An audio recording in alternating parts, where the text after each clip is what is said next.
Hello, gentlemen, barbarians, savages, the Rooster here. And today I'm going to talk to you a little bit about arguing with women. Now, a lot of people say can't win arguments and don't bother and try to get away from them and all that stuff. And I agree with what they say, but you can win arguments with women if you understand the battlefield that you're on, the way that they argue, the tactics that they use, and you have an understanding of what an argument with a woman really is. Now, I'm going to talk about 10 things in this video. The first 5 things are really understanding the battlefield, understanding what an argument with a woman is and what it isn't, kind of a definition, and it's not going to be what you think it is. And so I'm going to go over 5 of those, and then I'm going to go over the 5 tactics that you will classically see women use when they argue with men. Okay? So I'll just list them off real quick here at the beginning. As far as understanding the battlefield and understanding what an argument is with a woman, the first thing you have to understand is it's not an exchange of information. The second thing you have to understand is it's not reasonable. The third thing is it's not truthful. The fourth thing is it's not objective. And the fifth thing is it's not a compromise. So if you understand those 5 things, which I'll go into detail here in a minute, that'll help you to argue with women much easier because you will see the battlefield from a bird's eye view and have an understanding of what's going on. So it's not an exchange of information. It's not reasonable. It's not truthful. It's not objective. And it's not based on compromise. So let's start with the very first one. It's not an exchange of information. The thing that you have to understand about women when they argue is you can argue with the man and you can say this and that, I think Charles Dick, wrote this book or whatever, and then the two of you get together and you look it up on Google and you go, oh, no, it was written by this guy here or whatever. That's an exchange of information. When you're in an argument with a woman and she's arguing with you, it's about her satisfying her current emotional state. Okay? They are trying to satisfy whatever their current emotional state is. That is the utmost importance to them. They care about feeding that emotion. Okay? They care more about that than any kind of tenets of information or anything like that. Emotional preference always beats rational preference for them almost every single time. So you have to understand this. Now, I took out, for each one of these, I took out 3 situations. Even if you're a MGTOW monk, I'm assuming you're going to have to deal with, at the very least, female relatives like your mother and your boss. And then I put one in here for the green belts and the blue belts for girlfriends, right?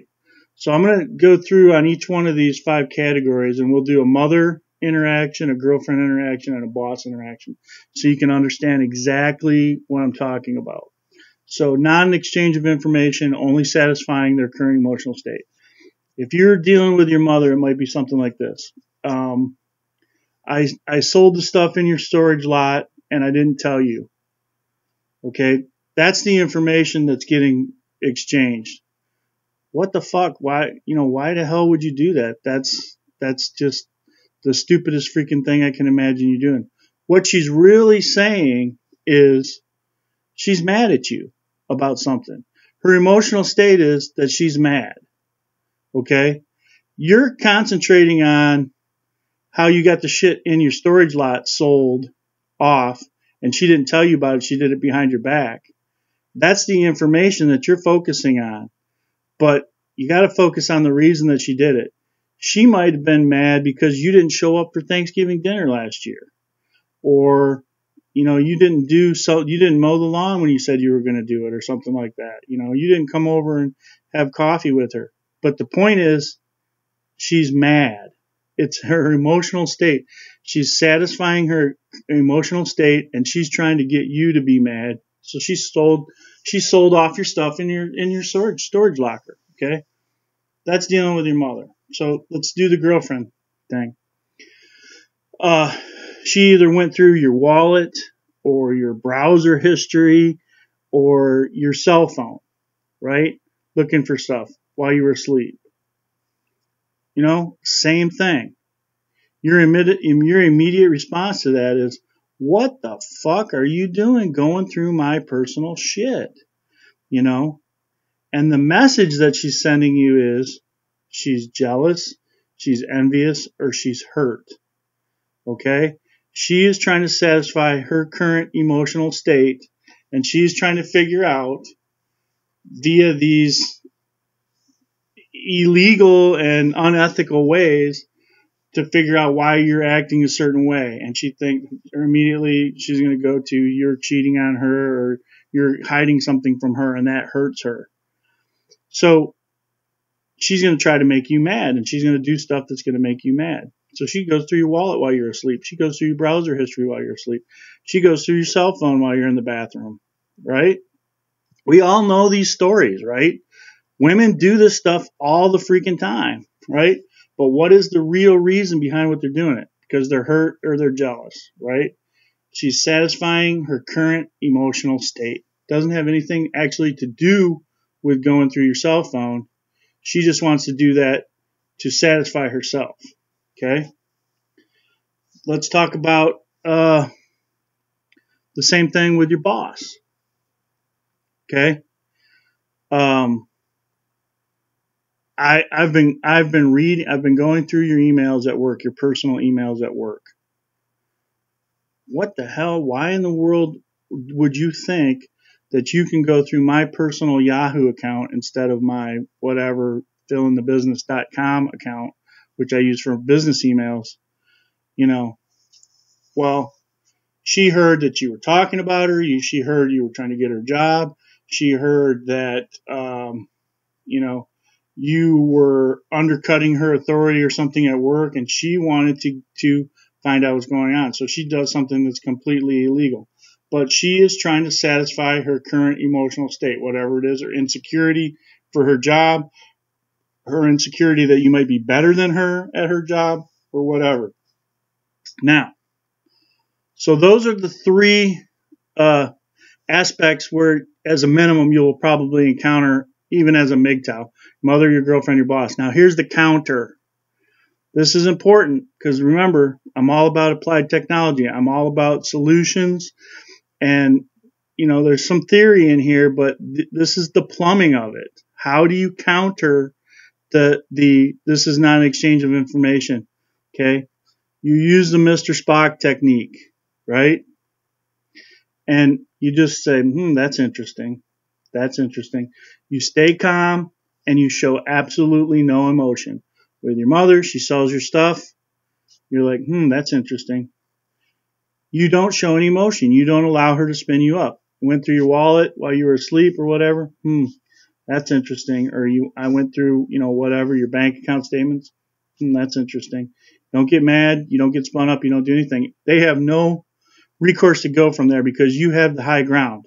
Now, the next day, you might cancel the storage thing and have your mother have to pay for it and not tell her, since you don't have any stuff in there anymore. What the hell do you care? She can pay for it. And when it all gets sold on her, you just say, I don't know what happened, but I'm not going to pay for a storage area that I don't have anything in. Your girlfriend goes to your wallet. The next day, suddenly the freaking locks in the freaking apartment are changed. You don't know how that happened, but you're not letting her in. Okay. And your boss reading your emails, wants to know your Facebook password, whatever, wants to find out about your personal life. You quit, or you go to HR. You go above her head. And the next thing you know, she's sitting in the HR office explaining to HR why she was reading your personal emails. Okay. So That's the first one. It's not an exchange of information. It's about satisfying their current emotional state. Okay, so let's go to the second one. The second thing that you have to understand about arguments with women is they're not reasonable.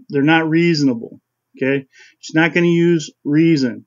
She's going to use rationalization.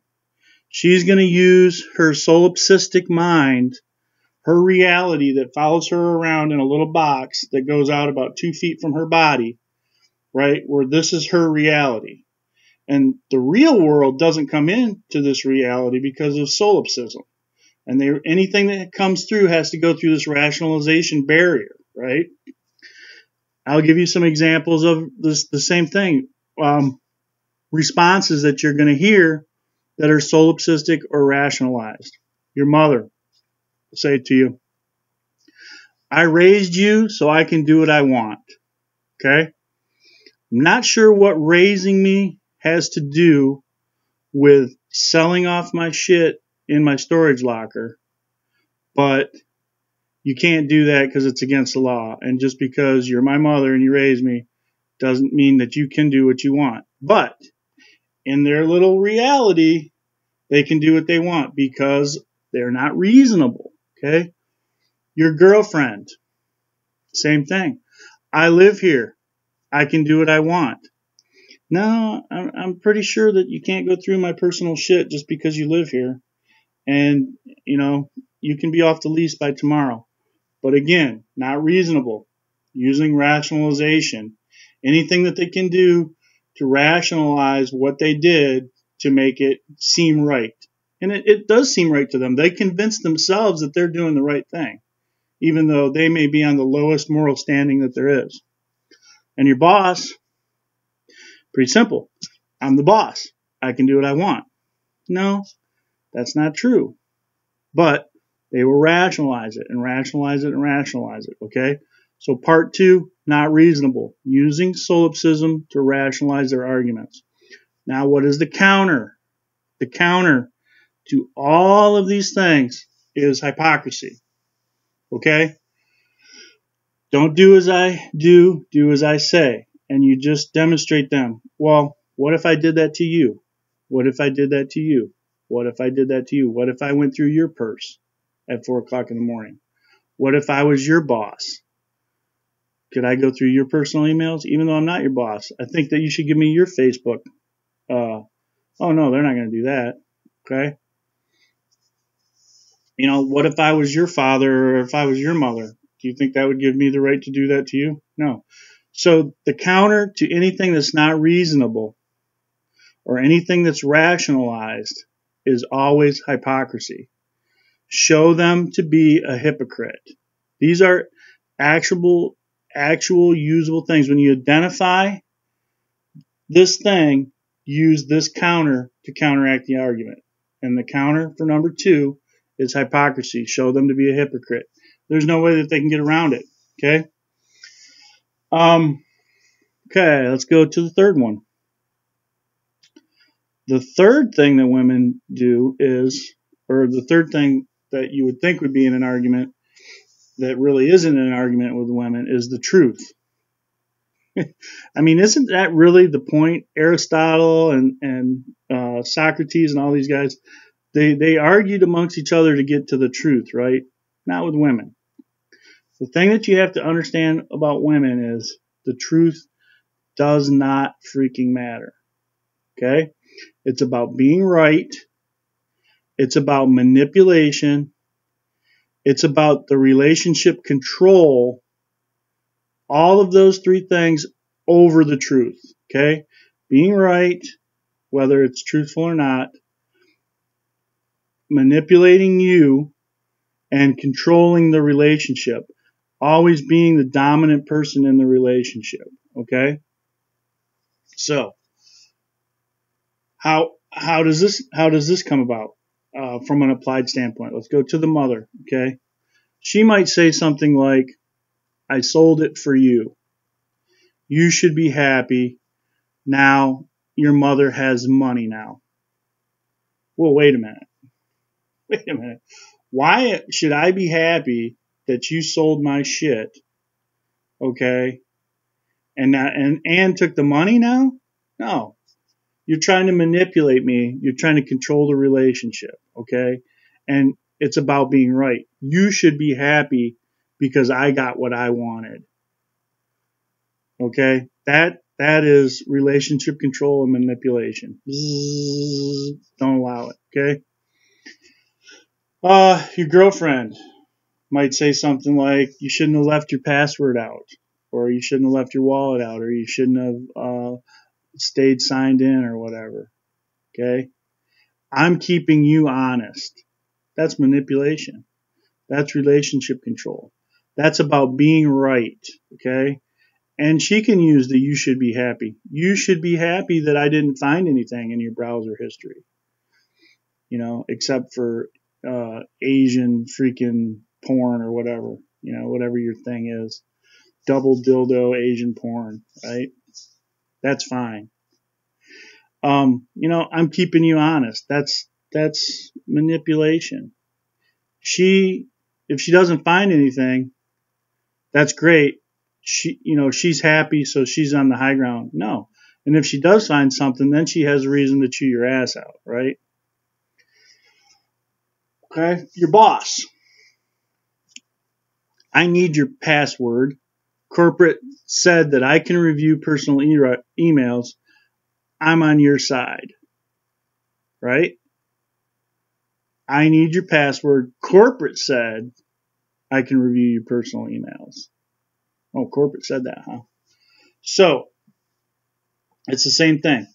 Manipulation, your boss is going to use power to manipulate you. He's going to use the corporate word coming down on you. You could lose your job. And she's going to say, oh, you know, but I'm on your side, but corporate's making me do it. I'm the good guy, you know. Corporate's the bad guy. You know, good cop, bad cop. That's a manipulation, right? So, what is the counter to the not truthful manipulation, relationship control aspect of arguing with women? The counter to that is stick to the facts. Just the facts, ma'am. Break down the fact. If you have to write them down and say them over and over and over again. You need my password. Corporate said you can review. You know, write that down. Corporate said I could do that. I shouldn't have left it out. I shouldn't have left my wallet out. I shouldn't have left my computer on. Why? This is my house. Why can't I do that? Why can't I leave that stuff out or whatever? I would expect you to not violate my privacy. Okay? When your mother says, I sold the stuff in your storage unit for you. No. Let's stick to the facts, Mom. I never told you to sell that stuff. Okay? That is you manipulating the situation. Okay? Stick to the facts. So that's the third way that an argument is with women, and that's the third counter to not truthful, stick to the facts. Okay? So let's go to the fourth one. I hope you guys are writing this down. The fourth aspect about arguing with women is it's not objective. Okay? Everything in an argument with women is subjective. It's about winning the argument. It's about their social status, especially in public arguments, at restaurants, in front of friends, at work, in front of other coworkers and stuff like that. It's about their social status and their appearance. You know, and what is some of the fundamental things that they tell you in all management classes, you know, in college and in the military and stuff like that? When you're going to dress somebody down, you do it in private. And when you're going to dress somebody up or give them awards or stuff like that, you do it out in public so everybody can see, you know. And that's basically what it's about. It's not objective. They never want to show any lessening of their social status. Now, if you do go out in public and you start dressing women down in public, you better be ready for a shitstorm, because the last thing that they ever want to see is any kind of loss of social status, especially publicly. because people will be talking about that argument for 6 months to a year from now, where, Robbie Rooster lost his shit that day at work, remember? And went off on the boss. He really gave her the what for, So, not objective. It's all about them winning. Social status and appearance. Now, here's some things that you might see. Okay. Again, going down the storyline with your mother. Well, I needed the storage for the church bake sale. Okay. So she brings the church into it. She brings all the ladies at the church that are having the bake sale and all that stuff. She needed the storage area or whatever. Okay. So she thinks that she's taking a moral high ground because, the needs of the many outweigh the needs of the few, and the needs of the church and the ladies' auxiliary or whatever needed that storage locker more than you did for your, old fucking REO Speedwagon albums and stuff, right? Well, no, because the ladies' auxiliary didn't pay for it, okay? But the point is it's not objective. She's trying to increase her social status with the church or with the ladies' auxiliary or whatever. And she's making it look like you're not doing the right thing by just trying to hold on to your own stuff. Okay? She's using peer pressure against you. Your girlfriend might, just come right out and say, I know you're cheating on me. I'm going to tell all your friends you're a cheater. You're the lowest, most despicable piece of crap. I found this receipt for a hotel room in your wallet or, on your credit card statement or whatever. No explanation needed. She knows you're a cheater now, and she's going to tell your friends, okay? It's not objective. Well, hey, wasn't that the weekend of Gen Con, and I went and played Dungeons and Dragons with my friends, or wasn't that the weekend that we went and played softball or whatever? Do you remember now? Oh, yeah. No, it's about her keeping her social status, and it's about winning, right? So it doesn't matter what you did in the hotel room that weekend. She knows for a fact that you're cheating, right?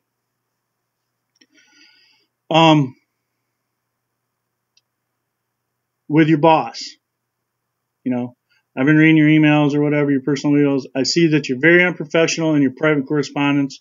You're a misogynist or whatever, or you're a MGTOW, and I don't really have any respect for that. Well, why would you? You're a woman. And by the way, those are my personal emails, so what the hell? We're right back where we started again. But it's not objective. It's about her winning and her social status, right? So if she takes this out in front of everybody that says, that your personal emails are very unprofessional and your private correspondence is misogynistic, she's just got every woman in the office on her side. That's kind of what they're doing with Donald Trump. Just this week, about him grabbing pussy and stuff like that. I've said a lot worse stuff like that. Drunk at a party, somewhere sitting around with the guys.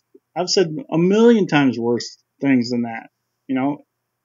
Am I a bad person with that? Probably, but you get the point. When women hear it, they all gang together, and then that increases her social status because she's doing the right thing, even though she started from a spot of low moral, low morals to get the information. Okay.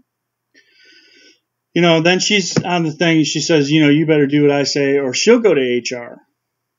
Okay. So, they kind of get you on the spot that way. So don't think that there has to be objective evidence about anything in order for her to win the argument. Okay. Because it's about social status for her. Now, what is the counter to this? A lot of that social status is by her trying to get you to apologize. Okay?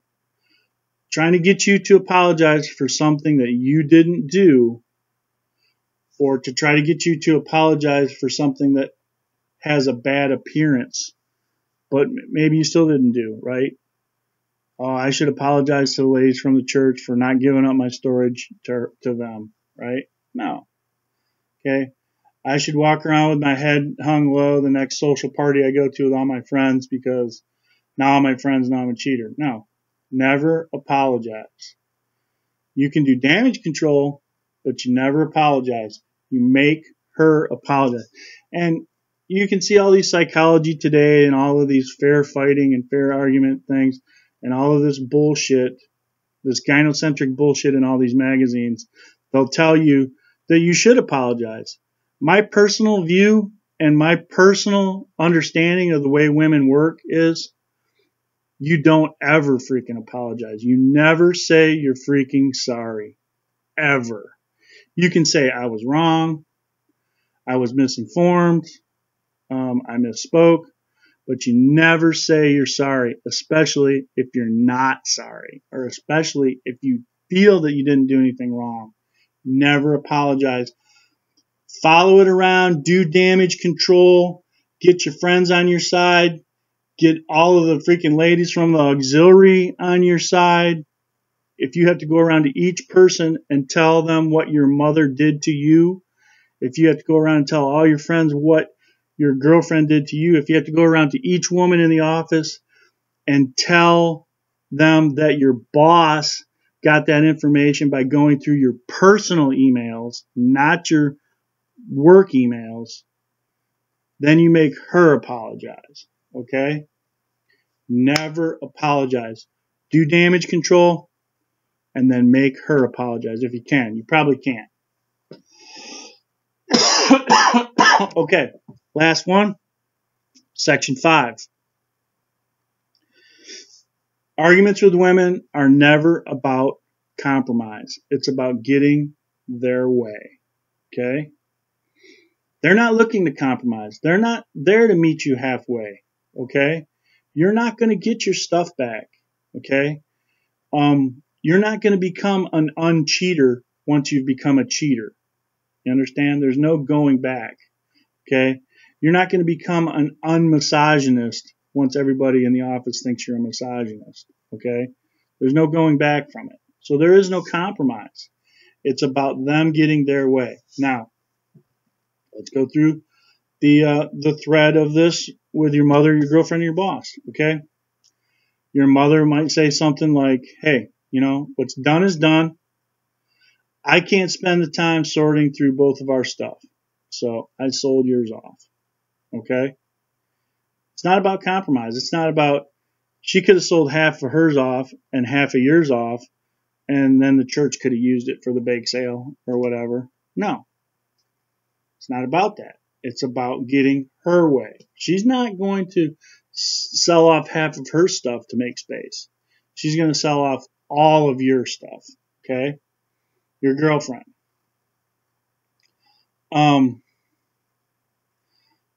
She's going to give you the ultimatum, you know. Tell me where the receipt is in your wallet. Tell me where these things are on the internet.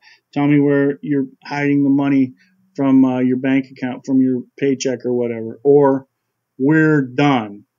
The ultimatum, right, from your girlfriend. Okay? It's not about meeting in the middle. It's about her way or the highway. You're going to do this or we're done. Right?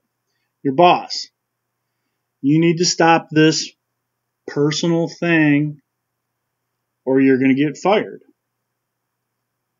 Okay? So, it's not about meeting in the middle, compromising. You can do your emails, whatever you want, on your lunch hour or whatever.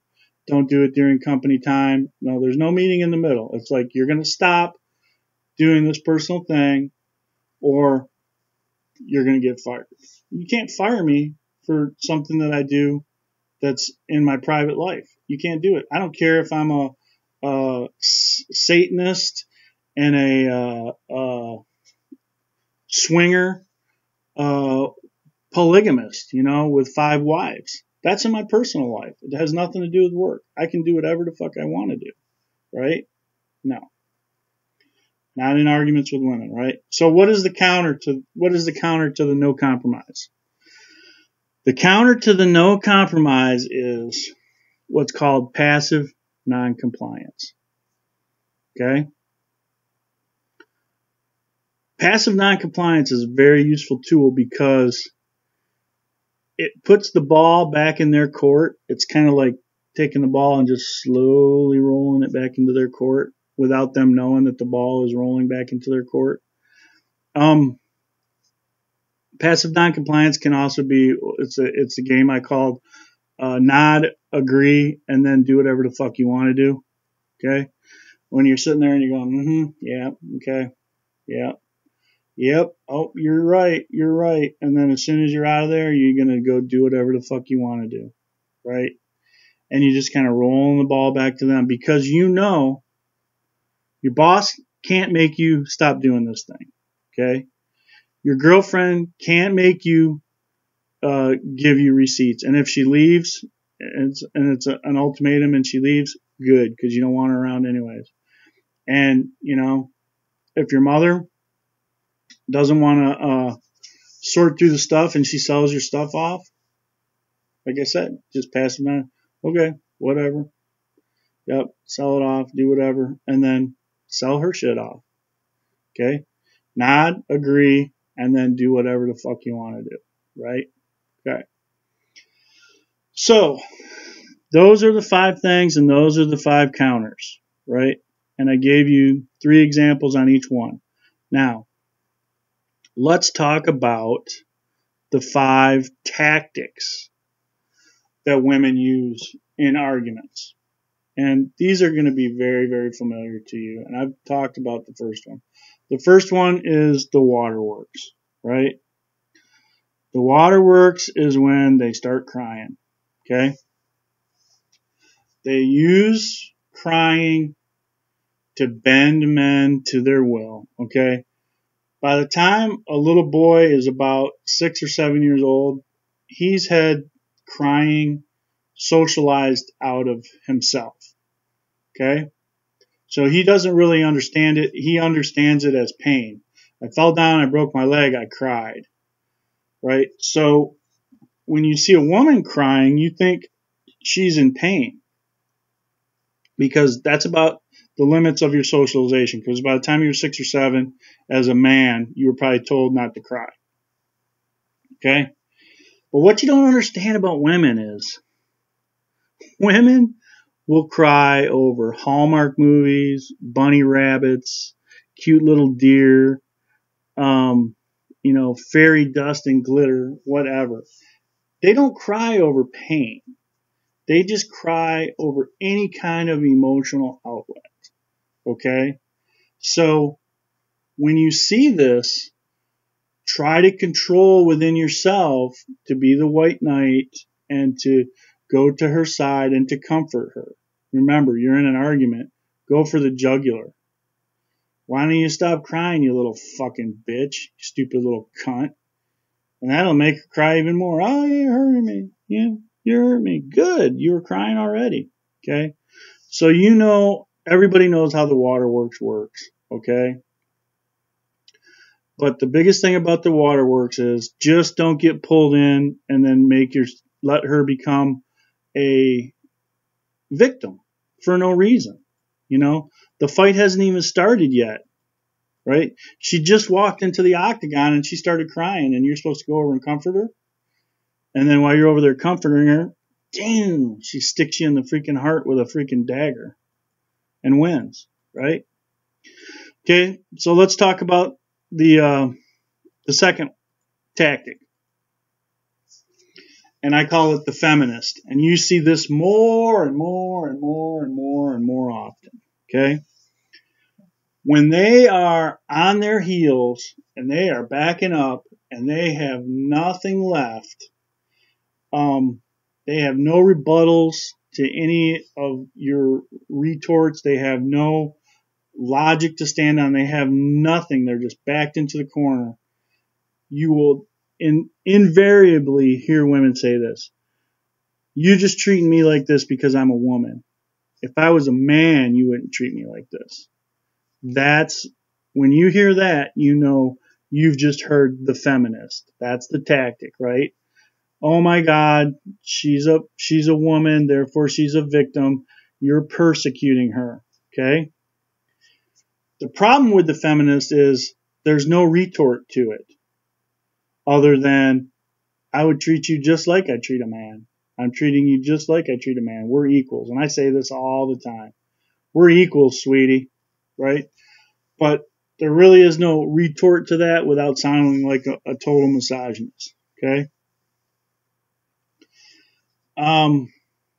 So look for that. That's what I call the feminist. You're only treating me like this because I'm a woman. Okay? Now, one of my favorite ones is the third one, and that's called the ambush. And I've had so many exes that used to do this shit. Okay, here's the ambush. Let me set the ambush up for you. Sunday, 12:45 in the afternoon. You got your freaking peanuts. You got your potato chips. You got your dip. You got the mini fridge warmed up. You got a 6-pack of freaking beer in there waiting. You got a 2-liter of Pepsi. You got the phone right here for ordering pizza at halftime. The game's getting ready to freaking start. And all of a sudden, you see a set of tits and some big fucking hips blocking the big screen TV. Right? We need to talk. That's the ambush. Okay? Women know that men are focused creatures. Men, I'm going to do a video sometime on the idea of multitasking. And a lot of people will say, women can multitask and they're multitaskers and all this shit. It's bullshit. Okay? People that get shit done are people that focus on one thing, do it all the way to the end, get it done, move on to the next thing. Multitasking is bullshit. When you do multitasking, like women think they can do multitasking, they do neither of the 2 or 3 or 4 things as well. Everything that they're doing goes down in efficiency and effectiveness. That's a fact. Take that to the bank. But they know that men are focused. You want to watch the game? You ready? It's a live freaking football game. And all you see is a big set of fucking fat hips in front of the TV blocking you. We need to talk. She's doing this. Okay? She wants to confront you when she knows that she does not have your full attention. You're going to turn her off so fucking fast and to pretend to listen to her, okay? And she's going to reap the benefits of this, okay? You're going to make promises. Honey, can we do that? Yeah, we'll do it. Just the game's getting ready to start. Whatever. You're going to make all of these promises, and then a week later, a month later, a year later, you're sitting at Thanksgiving dinner wearing a chicken suit, trying to entertain 5 little fucking brats, that you can't stand at your mother-in-law's house, right? That you never remembered agreeing to do this, but somehow you did, okay? They jump you when they know that you're focused on one thing. I had a bitch that always used to start fights at about 10:30 or 11 o'clock at night because she knew I had to get up at 4:30 in the morning to leave for work. And the only thing I'm thinking about at 10:30 at night is going to sleep. I want to get some food in my belly and I want to go to bed, and I do not want to fight, right? So I would get jumped like this all the time. And what I told you about this in another one of my other videos, is I started putting her on the couch. If I saw that she was getting ready to argue, I wasn't going to argue with her, and I wasn't going to agree to a bunch of bullshit just to pacify her. I started locking myself in the bedroom. Well, she got so pissed that the fucking ambush didn't work anymore. I think I told you about this in one of my other videos. She took the freaking door off the hinges. 2 o'clock in the morning, came after me with a screwdriver. Fucking nutcase bitch, man. But anyways, that's the ambush. That's one of my favorite ones, and we've all seen it and we've all done it. We've all seen it done to us. Okay? The fourth one, the drama queen. Okay? Classic female maneuver. creates a big fit, starts throwing shit around, flip out, throwing verbal insults at you. Like, where the fuck did this come from? 1 minute, she's just perfectly normal. And then the next minute, she's just going crazy, right? Uproar is another name for this tactic that they use, the drama queen, right? And the idea is she's trying to get you into a situation where you're embarrassed in front of other people because she's acting like a maniac so that you will give her what she wants. It's basically the drama queen is like a 6-year-old at the grocery store, laying on his back, screaming and yelling, I want sugar cereal, I want cake for breakfast, I want M&Ms, whatever. And the only thing that you do with the drama queen is you just walk away, grab a beer and walk away. Okay? But we've all seen it, and it's a tactic, and you have to watch out for it. The drama queen, that's the fourth one. And the very last one is what's known as the scorecard. Now, I've talked to you in the past about the game called The List, where when you're in a long-term relationship, she keeps creating a list for you of shit that you have to do. Do this, don't drink, don't gamble, clean the gutters, clean the picnic table, do this, do that. And you think that the list is getting shorter, but it doesn't get shorter. It just pops up to the top. Well, the scorecard is kind of like that, except it's all the bad shit that you've done. Okay? Now, how many guys have done this? They've been in an argument, and you're talking about, you want to buy this or you want to buy that, or you get something and she says, well, I don't see how we can afford you to go to the freaking titty bar every Thursday night when, we don't have money for this coffee table.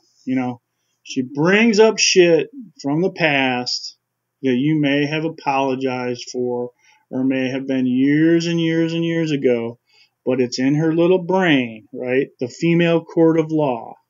Okay. That's fine, but I thought I had a real man, not some guy who just stares at the waitress's breasts every time we go to this such and such restaurant, and you're like, sweetie, that was 7 fucking years ago. Why do you keep bringing this shit up?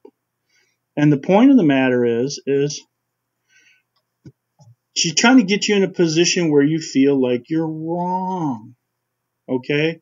The scorecard is times where you have been wrong. You have apologized. Remember before when I said in arguments, don't ever fucking apologize? Don't ever fucking apologize? Because every time you apologize, that just went on the scorecard, right? She caught you doing something that you have admitted to be socially incorrect. If you never admit that it's socially incorrect, right, then it's not. Might still be, but at least you didn't admit up to it, okay?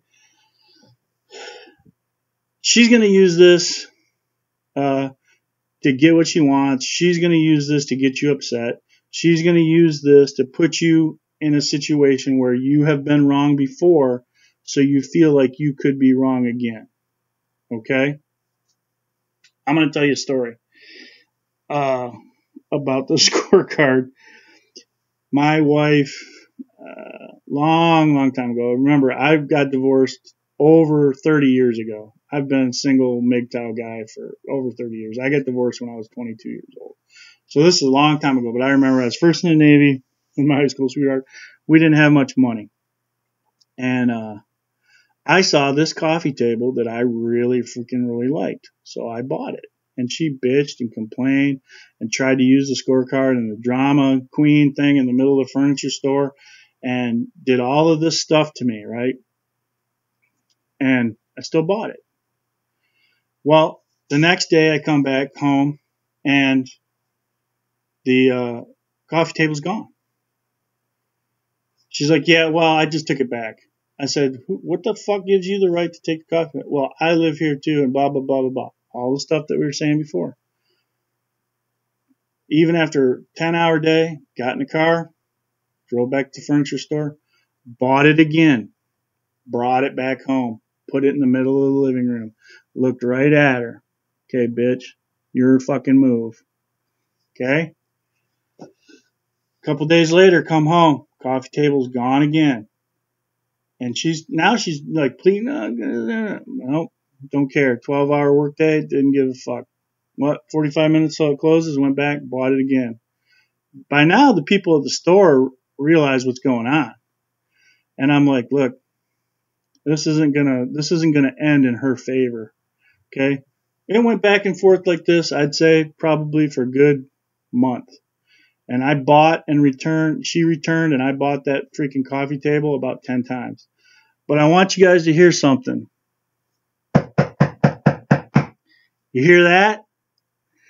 Fucking A. I still got that fucking coffee table. And she hasn't been around for 30 fucking years. That's all I got, guys. Take it easy.